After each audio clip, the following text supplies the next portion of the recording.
Yo, it's Guido coming at you with a Tactics Talk. Good morning. Hope you guys have a fantastic day. Today it is moi in my Progetto 54, Tier 8 Italian Heavy Tank. Now this is one of my tanks that is currently in the stable for the 100 Battle Challenge. I want to say about 60 battles. Ground through it back when that line came out. Remember when the Bisante and the Italian Heavy Auto Reloader line came out. Ground through it and then kind of put it down as I went on to the 9. Now we're back to it, trying to get it up to 100 battles. I kind of like this tank. I wasn't jazzed about it based on its comparison to the Bisante at the time, but I think it's got some nice little strengths. So, heaviums. They go both ways, so to speak. You've got the heavies that can run with mediums, and then you've got the mediums that can run with heavies, and I think we sort of interchangeably use the word heavium on both of those. This is a heavy tank. It's got the extra hit points. In terms of a heavy tank, it can run because of its speed with the mediums, but it's also an auto reloader. So nice speed, okay armor, but then chuck on top the auto reloader. And we've got an auto loader and an auto reloader. The auto loader, you've got to reload the entire clip, and you're down. You can't shoot during the reload. Auto reloader is a little bit more flexible because you can shoot if you have a shot in at least one shell in the reloader right there. And then if you wait long enough, you'll have 3 shells. And it sends them down range pretty quickly. Now, unfortunately, right now I don't have my internet because it's down. Kind of happy that I can actually do these replays without the internet. You know how many games are completely connected to the internet these days. But this is just a replay, so good to go there. So I can't look at the stats on how this thing is doing. It's a tech tree tank, so it's going to lose out to a lot of the premium tanks that are out there. But overall, it's a pretty good tank, I think.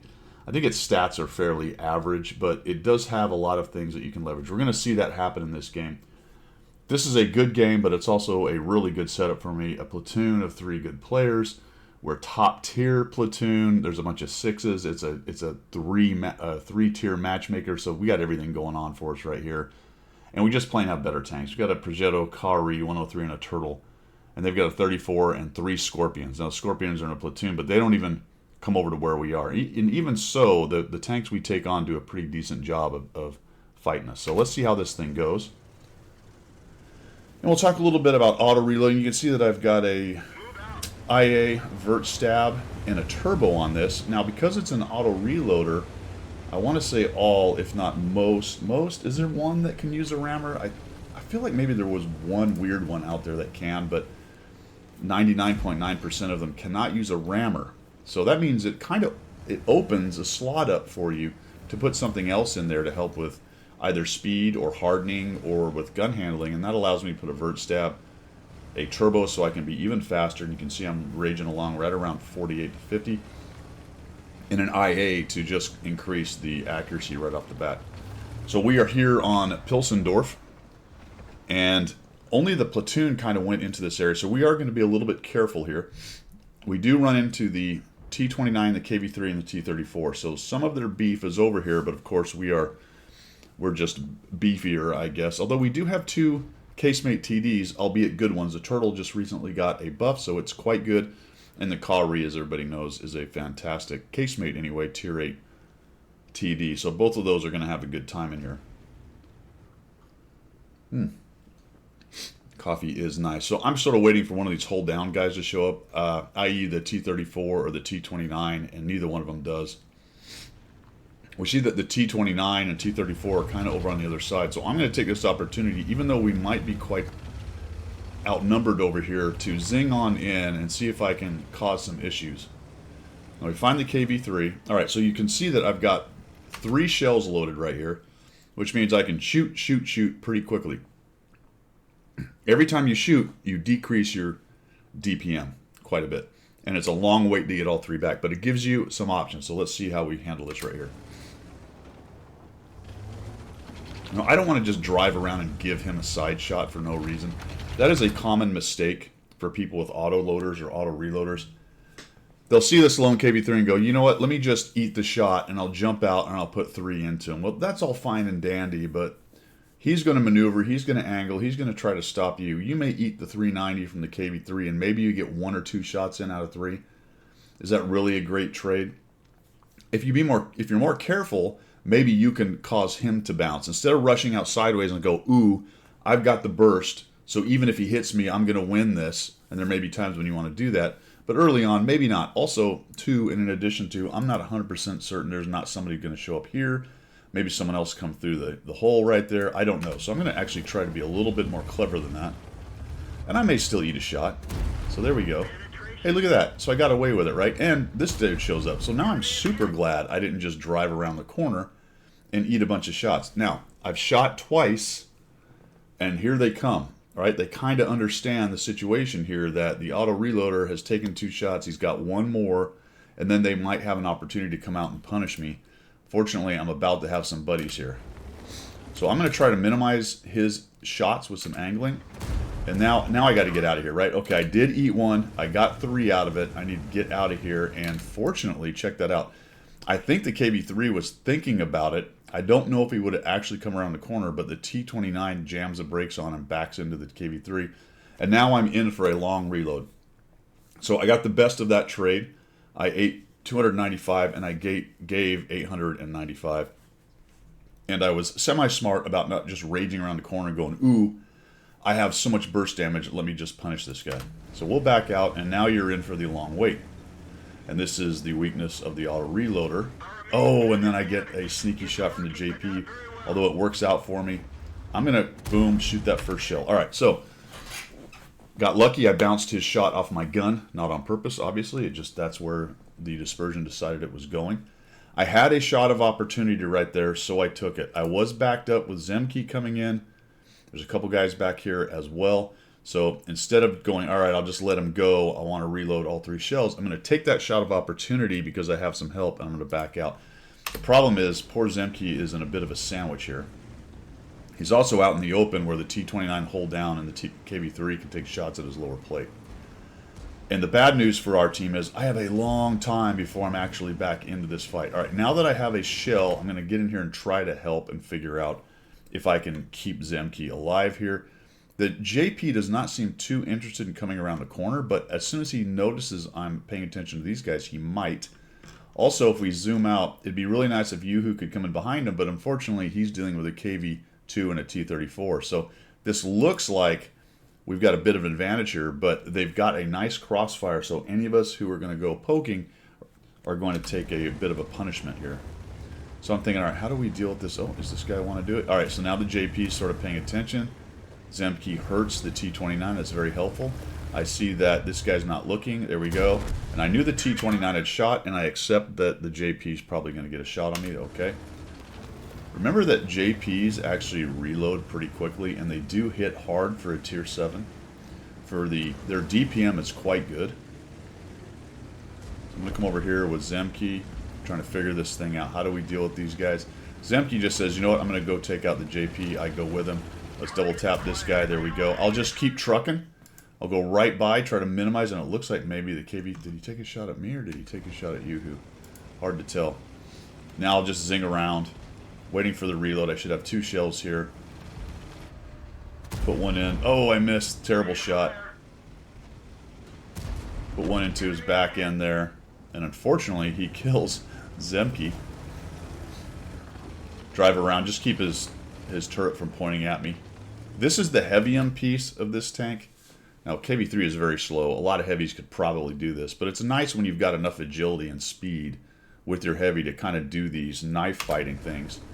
KB3 is in trouble anyway because he's just such a ungainly heavy tank. So like I said, a lot of heavy tanks could probably do what I just did to him, but it's nice to have one fast one like the Progetto here. That's a nice little strength of this tank. So we've got 1900 damage.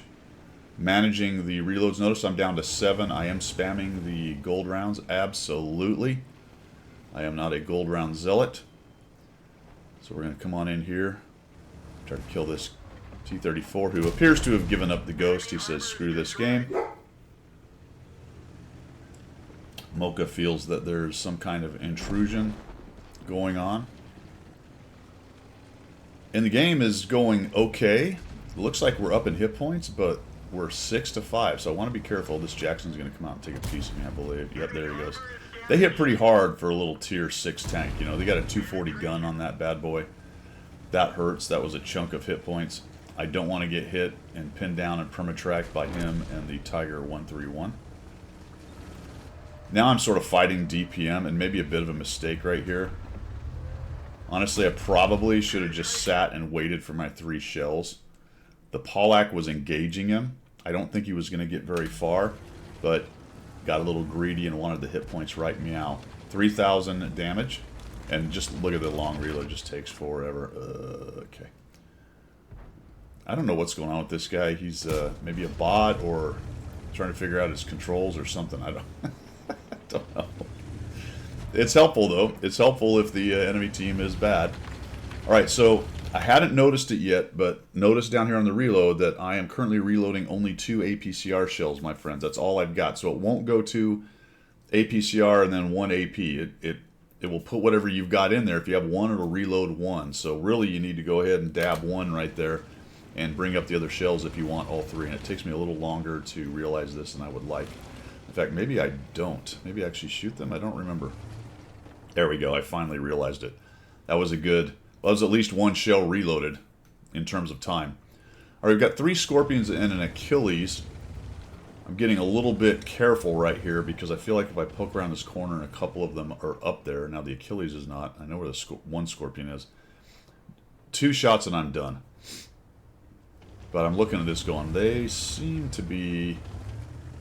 Poke a little, see if I get seen. No, and our guys are heading in there.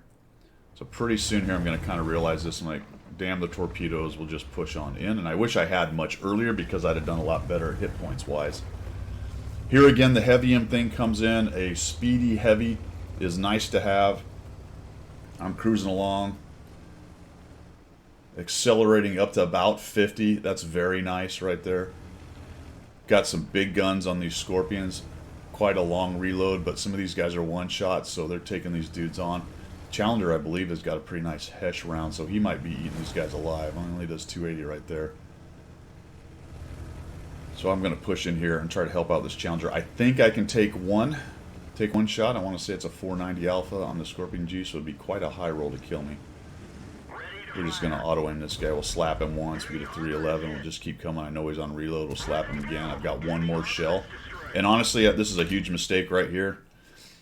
Lack of proficiency or currency right now, but I should have shot him and kept rolling and rammed him. That would have given me a few more hit points there. That dude gets killed. W on in here. And I actually get this shot, so I think what happens is maybe the Challenger misses. He does miss. Oh, he misses, and I get the last kill, and that gives me the top gun. So 6 kills. It's an ace tanker, 6 kills, 4,299 damage, 34 assists. Wanted to show you that, the journey to 100. Like I said, I'm about 60, maybe 70 battles on this thing. And it's really starting to grow on me. It's like any of the tanks in the game. The more you play it, especially if you like it, the more you play it, the better you get because you start to learn the different quirks. Timing is a really big thing with tanks in terms of when I can poke, how long relatively it'll take me to reload, how to manage auto reloaders. You know, I've got 3 shells. What can I do with those 3 shells?